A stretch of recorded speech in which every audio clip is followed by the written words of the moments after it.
अरे ऑर्केस्ट्रा वाली मैडम जी हमारे यहाँ प्रोग्राम करने आई हैं, अच्छी बात है, लेकिन एक सलाह ले लीजिए, वो भी फ्री में।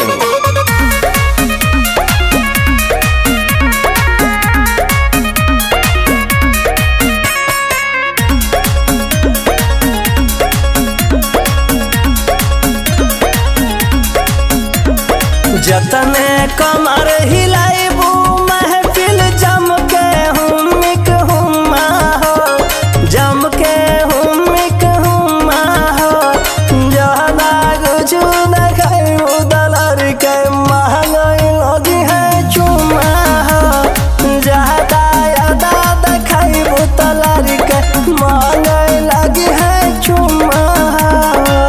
समझू बहुत परेशान है सब नौजवान हैं, बिना ब्याहे कहीं बैठा है।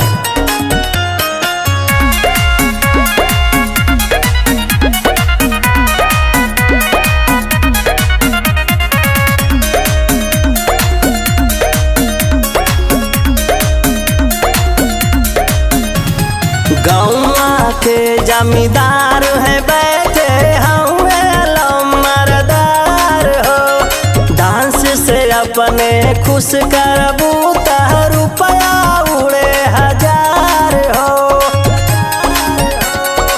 औ का समझ रहे? गाँव के जमींदार है बैठे मरदार हो, डांस से अपने खुश करबू रुपया गिरी हजार हो। नोट उड़ी ता चोट न लागी, नोट के चोट पे झूमा हो, मिठुई चोट पे झूमा हो, ज्यादा कुछ देखबू तलर कहे मांगे लगी है चुमा है, ज्यादा कुछ देखबू तो मान जा लड़के मांगी है चुमा हो। ब्याहे बिना दूर आ जाता है सब, ना समझ पाऊँ, समझो।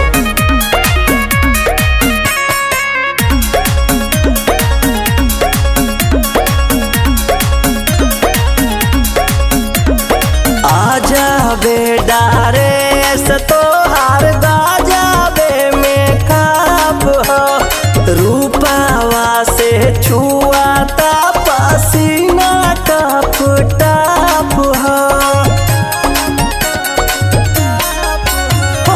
आजा बेडारे से तोहार गाजाबे में काप हो, रूपावा से छुआता पसीना टप टप हो।